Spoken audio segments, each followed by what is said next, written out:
Documentary, working title, by Harun Hashim. For my documentary, I'll be looking to shed light on Brunei Darussalam and life under Sharia law. The reason for choosing such topics is because Brunei is increasingly creeping towards statewide Islamic fundamentalism, with the greatest indicator being the enforcement of strict Sharia law. In doing so, Brunei becomes the first Southeast Asian country to enforce full Sharia law, joining 10 other countries around the globe that predominantly or entirely enforce the strict Islamic penal code. Through this documentary, I'm hoping to explain life before Sharia law and then examine life under Sharia law. I will hopefully conduct anonymous interviews of individuals from different backgrounds, getting the perspective of women, men, expatriates, non-Muslim and Muslim locals. I will then move on to explore the death penalty in Brunei and critically analyse the appropriateness of capital punishment in a land with no to little crime.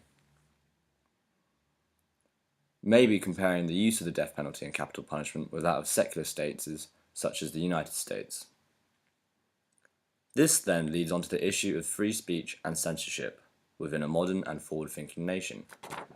With the recent closure of Brunei's second most popular English-language newspaper, the Brunei Times, the topic of censorship and the right to a voice will be hot on the lips of the majority of those living in Brunei. However, to speak out against the government, especially if to criticise it, often ends badly. At this point within the documentary, I will intend to explain the Brunei Revolt of 1962, and then try and give the viewer an understanding of why there has not been another revolt since. Another topic I wish to explore within this documentary is Brunei's future. I will begin with Wawasan 2035, otherwise known as Vision 2035.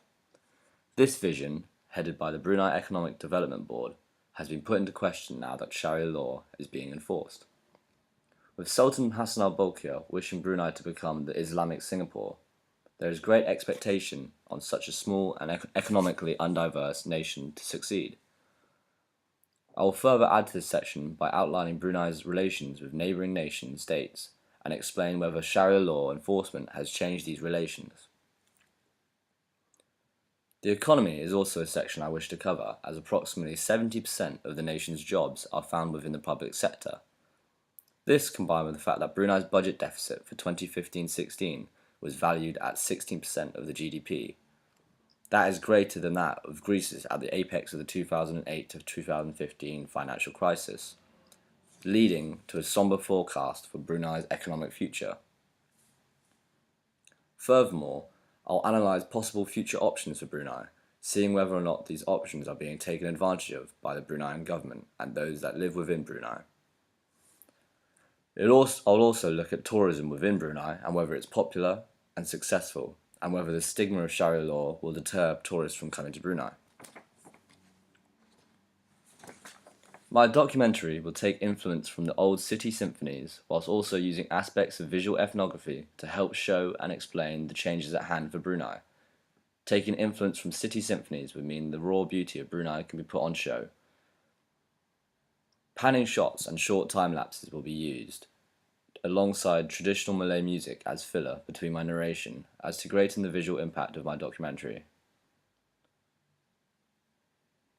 I have chosen to shoot in colour rather than black and white, as colour will be best represent Brunei's overall natural beauty, whilst also taking advantage of the colours and joy found within the tropical weather, something I think cannot be captured in black and white for this case. Theory-wise, I'll draw on the work of Selin and his theory on capital punishment, using it to analyse the appropriateness of the death penalty within the country of Brunei, that has such a statistically low crime rate. The issue of gender and homosexuality will also be touched on within this documentary, as historically, both women and LGBT groups have been oppressed by Islamic regimes, with examples such as Saudi Arabia still present. More additional theory will come from Marx and his critique of capitalism, as Brunei's absolute monarch, the Sultan Hassan al-Bolkiah, owns the majority of the oil fields in Brunei's territory. This may also help to explain the sentiments towards the Sultan himself. Creatively wise, I hope that my intersectionality will bring a unique perspective to this whole documentary, shedding light on a topic I hold dear to my heart.